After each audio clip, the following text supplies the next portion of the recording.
예레미야가 이제 마치고 우리 다음 달부터는 이제 우리 역사서를 이제 보기 시작합니다. 역사서는 이제 다이나믹하고 재밌죠.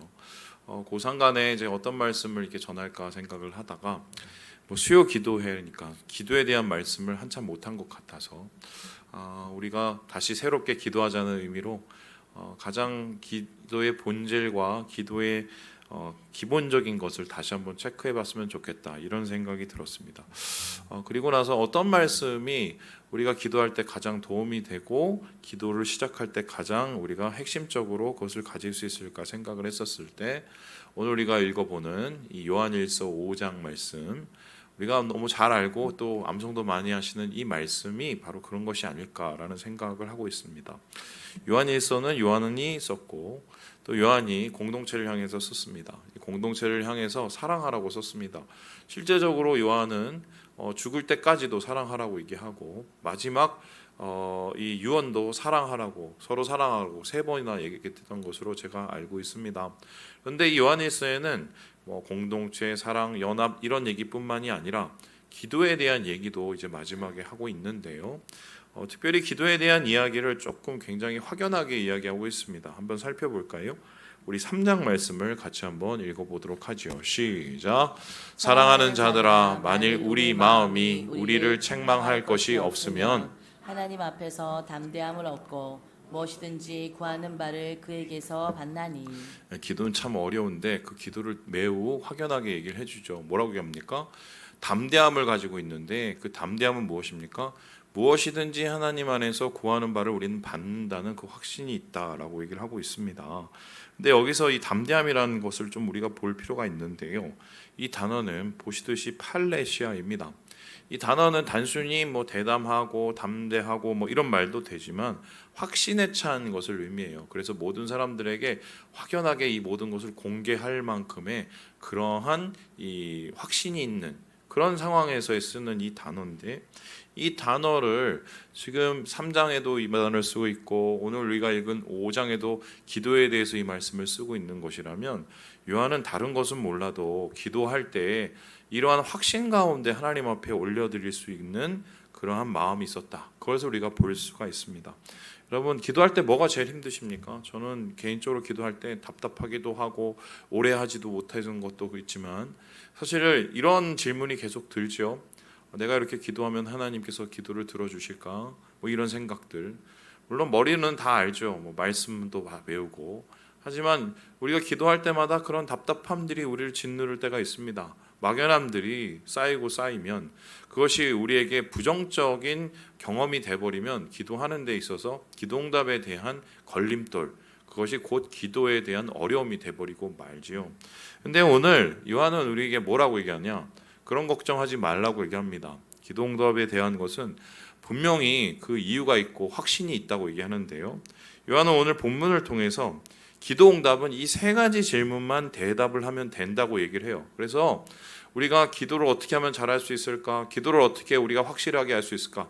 이 3가지의 질문에 우리 자신을 점검하면 된다는 건데요. 우리 첫 번째 같이 한번 읽어보도록 하겠습니다. 시작. 당신은 하나님의 자녀인가?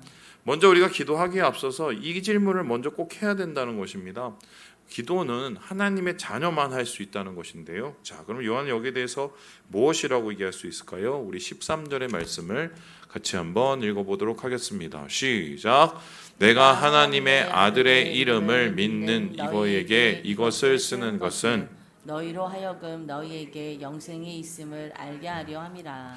지금 이것을 쓰는 이유, 기도에 대한 이야기를 하는 이유가 너희에게 영생이 있었다는 것을 알기 때문이라고 얘기를 합니다. 여러분, 기도는 모든 사람들이 합니다. 많은 종교에서 하지만 하나님께서 응답하시는 기도는 이 전제 조건이 있어요. 하나님의 자녀만이 할 수 있습니다. 하나님의 자녀된 사람들만이 할 수 있는 특권이 우리의 기도라고 할 수 있는데요. 여러분, 여기에 대해서 이제 대표적인 얘기가 있습니다. 예수님께서 제자들에게 기도에 대한 것을 설명을 하실 때 잘못된 2가지의 모습을 얘기합니다. 한 사람은 바로 바리새인, 한 사람은 이방인이에요. 바리새인은 어떤 기도를 했습니까? 다른 사람들 앞에서 자랑하듯이 기도를 했습니다. 그 사람들은 당연히 자기가 하나님 앞에서 제일 확신 있게 아들이라고 얘기할 수 있고 하나님과 제일 가까운 사람이라고 생각을 했던 것 같아요. 그리고 그것을 다른 사람에게 확인받고 인정받는 것을 좋아했습니다. 그래서 성전 어귀에 서서 내가 구제를 얼마나 하고 내가 금식을 얼마나 하고 자랑하듯이, 그러니까 이건 하나님 앞에 기도를 하는 게 아니라 누구한테 기도를 해요? 사람들 앞에 기도를 하게 되는 겁니다. 이런 기도를 하나님께서는 받으실 수 없다고 했는데 왜 못 받느냐? 이미 자기 응답을 받았기 때문에 대상이 잘못되어 있다는 것이요. 뿐만 아니라 두 번째로 이 하나님 예수님께서는 잘못 기도에 대한 이야기를 이방인에 대한 기도를 이야기하고 있는데, 이방인은 기도를 할 때 모든 신들에게 기도를 합니다. 심지어 이방인들 중에는 하나님 믿는 사람들도 있었습니다. 그런 사람들의 특징은 뭐냐면 자기의 목적이 중요합니다. 이게 이루어져야 좋거든요. 그래서 이게 이루어지면 어떤 신이든 간에 섬기고 어떤 신이든 간에 기도할 수가 있는 것. 그래서 그 신을 어떻게 보면은 막 그 설득도 하고 그다음에 협박도 하면서 자기의 목적을 달성하려고 했던 것이 이방인의 그 기도였어요. 그런데 하나님께서는 이것도 받으실 수 없다고 예수님 말씀하셨는데요. 그러면서 예수님께서는 기도의 가장 핵심적인 이유를 설명했어요. 우리는 어떻게 기도할 수 있는가? 여기에 대해서 32절 마태복음 6장에 이렇게 얘기하는데요. 우리 같이 한번 읽어보도록 하겠습니다. 시작.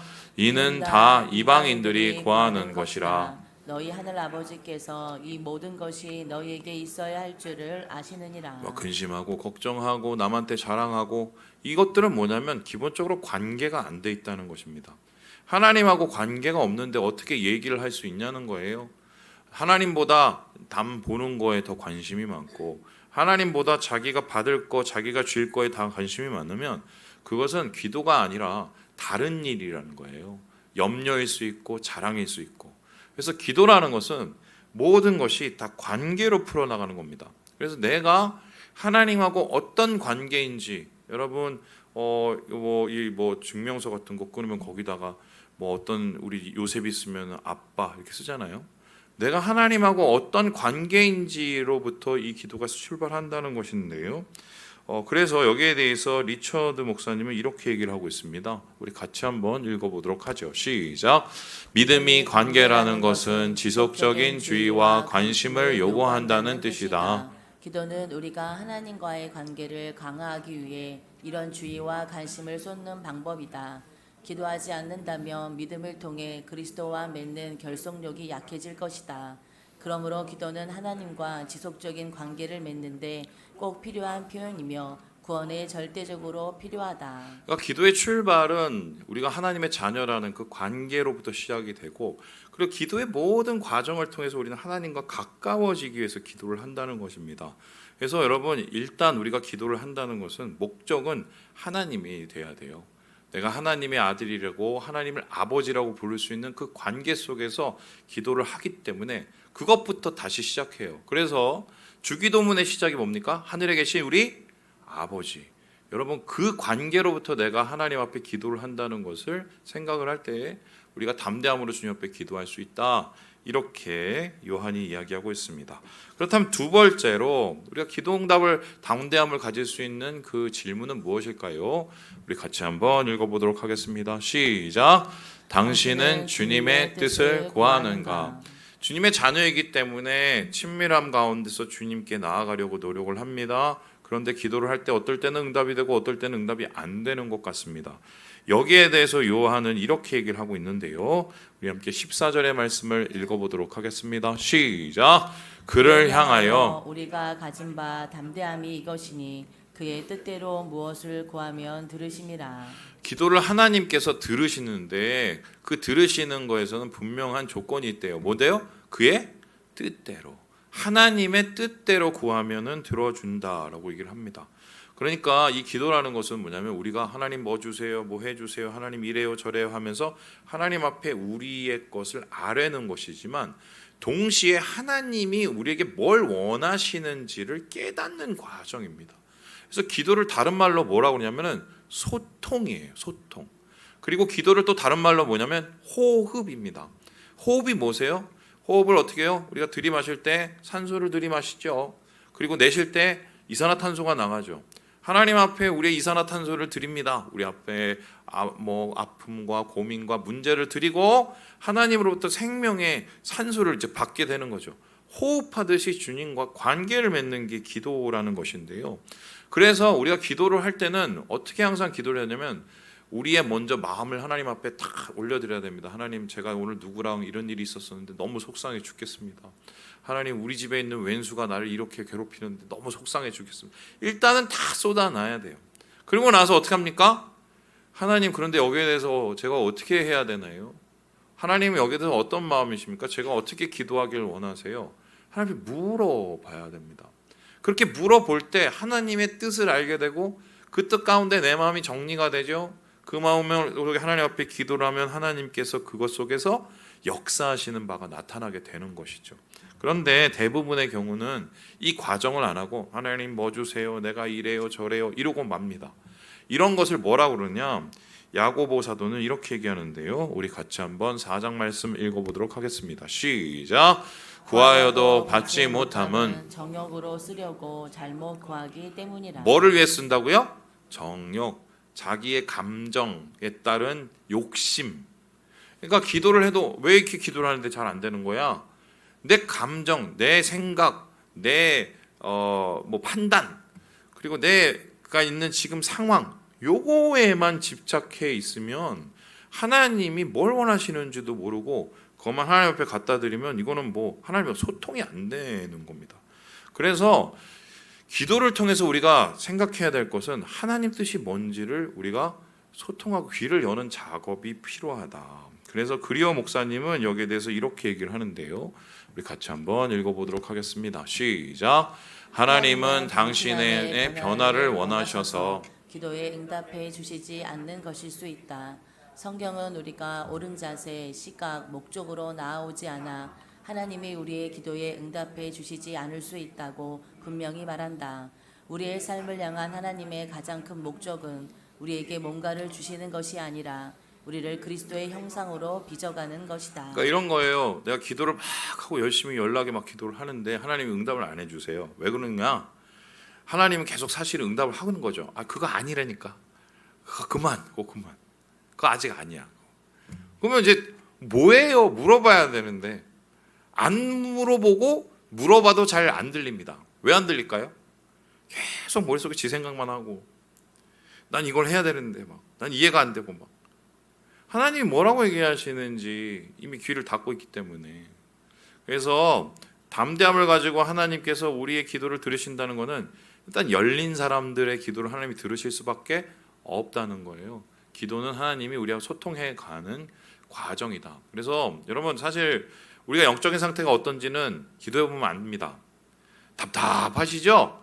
그건 좀 영적으로 좀 문제가 있는 거예요. 그러면은 그 답답할 때 어떻게 기도를 해야 되겠습니까? 하나님, 내가 왜 이렇게 답답하죠? 거기부터 시작해야 돼요. 왜 내가 기도하는데 이게 왜 답답합니까? 왜 이렇게 답답합니까? 생각나게 하시는 것이죠. 하나님, 요것 때문에 그런가요? 하나님, 저것 때문에 그런가요? 내가 만일에 내려놔야 될 거 있으면 내려놓고, 못 내려놓겠으면 하나님 이거 못 내려놓겠는데요. 솔직하게 얘기해야 됩니다. 그런 과정 속에서 하나님하고 다시 소통하며 주의 뜻을 알아가기 때문에, 그러면 하나님이 응답해 주시기 때문에 이 기도는 바로 주님의 뜻을 구하는 것을 우리가 명심해야 된다. 자, 그렇다면 마지막으로 기도 응답에 대한 이 고민을 해결할 수 있는 마지막 질문이 무엇일까요? 우리 같이 한번 읽어보도록 하겠습니다. 시작. 당신은 하나님을 신뢰하는가? 기도는 관계에서 출발한다고 얘기했어요. 우리가 자녀인 거, 하나님 우리 아버지인 거, 그리고 기도를 통해서 관계가 깊어집니다. 기도는 하나님의 뜻을 알아가는 과정, 소통이라고 얘기를 했습니다. 그 소통을 통해서 우리의 삶의 모습들이 점점 바뀌어 가지요. 그리고 마지막으로 이렇게 내가 하나님하고 관계 속에서 하나님의 뜻을 구하려고 하는데, 기도를 하는데 이게 하나님 뜻이 확실한 것 같은데 하나님이 기도를 왜 안 들어줄까 했었을 때 여기에 대한 질문은 신뢰라는 겁니다. 우리 함께 15절의 말씀을 같이 한번 읽어보도록 하겠습니다. 시작. 우리가 무엇이든지 구하는 바를 들으시는 줄을 안즉 우리가 그에게 구한 그것을 얻은 줄을 또한 아느니라. 지금 뭐라고 하냐면 우리가 구하는 바가 하나님 들으셨으면 하나님이 들으신 것은 반드시 역사하시고 이루어 준다는 걸 나는 확신한다. 이렇게 이야기하고 있습니다. 그런데 여기에는 되게 중요한 게 한 가지가 있어요. 들으신 하나님과 역사하시는 하나님은 우리가 생각할 때는 인터벌이 있습니다. 무슨 소리냐? 나는 분명히 주님의 뜻에 따라서 이렇게 누군가를 위해서 기도를 합니다. 그리고 교회를 위해서 기도합니다. 그리고 내 삶의 방향을 위해서 주님 앞에 기도를 합니다. 바로 안 될 수도 있어요. 그러면 그 과정을 어떻게 해석을 할 것이냐? 물론 하나님께서 그걸 어떤 분은 그렇게 얘기해서 열심히 지금 준비하고 계신다고. 그게 맞는 거죠. 근데 그렇게 생각하면 좀 짜증이 나죠. 왜냐하면 언제까지 기다려야 돼? 뭐 이런 거죠. 그리고 또 생각할 때 어떤 분을 그랬습니다. 하나님이 지금 이미 주셨는데 우리가 모를 뿐이라고. 그렇게 생각하면 더 짜증납니다. 아니 왜 내가 알게 좀 주지 왜 생각나지요? 근데 여기서는 사실 하나님께서 일부러 뜸들일 때가 굉장히 많아요. 왜냐? 우리하고 목적이 좀 다르시기 때문이에요. 이걸 대표적으로 나타내는 게 바로 이거 아니겠어요? 보여주시죠. 여러분 이게 이집트 시내 광야입니다. 이스라엘 백성이 이 시내 광야를 몇 년 동안 돌아다녔습니까? 40년 돌아다녔습니다. 자, 이스라엘 백성이 하나님 앞에 부르짖을 때 뭐라고 부르짖었습니까? 하나님, 우리를 구원해 주세요. 저 바로가 우리를 너무 괴롭힙니다. 구출해 주세요. 하나님께서 구출해 주시면서 응답을 하셨어요. 어떻게 응답하셨습니까? 그래, 내가 너희를 다 끄집어내갖고 어디로 데려가 준다고 해? 가나안으로 데려다 준다고 얘기했습니다. 바로 가나안 갔습니까? 안 갔어요. 몇 년 걸렸어요? 40년 걸렸어요. 40년이면 한 사람 인생 절반이 날아가는 거예요. 여러분 어떤 기도를 하나님 앞에 드렸는데 40년 기다리라고 하면 하겠어요? 하나님 이런 분이에요. 그러니까 여러분 그 몇 년 이거는 아무것도 아닌 거예요. 이 사람들은 40년이에요. 그럼 질문해 봅니다. 사기잖아요. 그렇죠? 사기친 거죠. 아니 가나안 데려간다면서 그러면 어떤 분이 이렇게 얘기합니다. 그 걔네들이 잘못을 해갖고 중간에 원래 2년이었다가 38년 더 해갖고 40년. 그렇게 따지기 시작하면 사람들 중에 죄 안 짓고 부족하지 않은 사람이 어디 있어요, 그죠? 그런데 여기에는 더 중요한 이유가 있었어요. 그 이유가 뭐냐? 이 모세가 광야 생활을 이제 마무리하면서 이스라엘 백성에게 정리를 해줘야 된단 말입니다.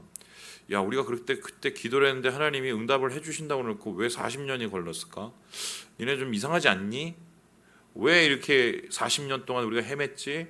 여기에 대해서 이렇게 정리를 하는데요. 우리 신명기 8장 15절, 15, 16절 같이 한번 읽어보도록 하겠습니다. 시작.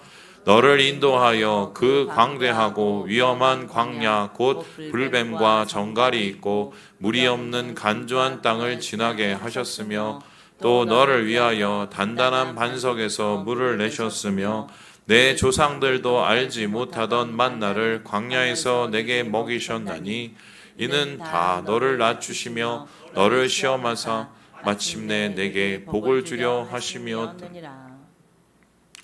여기서 좀 특이한 게 보이죠. 우리가 보통 복이라고 생각을 하면 바로 가나안 직행 가갖고 막 포도가 엄청 달아요. 가나안에 오늘 아침에도 얘기했지만 제가 잊지를 못하는 게 그 에일랏인가요? 거기에 가서 그 이렇게 네게부 광야를 이렇게 딱 지나면 제일 꼭대기에 이제 꼭지점에 이제 홍해가 보여요. 거기 이제 딱 이스라엘 항구가 있는데 에일랏인데 있는데 거기서 제가 오렌지 주스를 먹었거든요. 와, 세상에서 제일 맛있었어요. 그렇게 맛있는 오렌지 주스가 그냥 엄청나요. 그냥 과일이 엄청나요. 왜냐하면 건조하고 이게 막 기온도 높고 햇빛도 내리쬐기 때문에. 그러면은 하나님이 축복을 해주시려면 빨리 갔다가 거기 갖다 놓고 그런 것도 따먹게 하고, 그리고 뭐 물 좋은데도 막 인도해 주시고 비도 팍팍 내려주시고 막 이래야 되는데 하나님께서 어떻게 해요? 얘네들을 40년 동안 굴렸어요. 그리고 굴리면서 뭘 했습니까? 너를 낮추셨대요. 한마디로 사람은 높이는 거를 우리는 잘된 거고 복이라고 생각하지 않습니까? 근데 하나님이 낮췄어. 야, 깔아뭉갠 거야. 야, 그딴 식으로 하지 마. 또 시험을 했대요. 시험이란 게 뭐야? 내 마음에 뭐가 있는지 들여다 보는 거죠. 하나님께서 그래, 니네가 순종하는지 한번 보자. 다 순종 안 했죠. 그러면 골탕 먹인 거예요.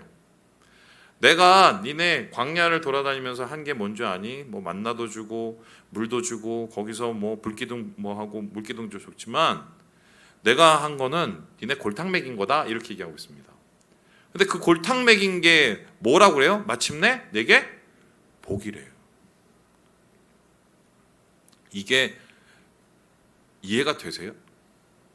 여러분의 삶 속에서 한번 해석을 해봅시다. 어떤 분이 이렇게 사는데 기도도 열심히 하고 막 하나님 앞에 정말 최선을 다해서 섬기고 막 근데 집안에 왼수 땡이가 나를 계속 괴롭히고 힘들게 만들고 교회 못 가게 만들고 막 하나님 저 왼수 땡이를 데려가 주시던지 뭐 막 그렇게 또 미워하는 사람 있잖아요. 막 예?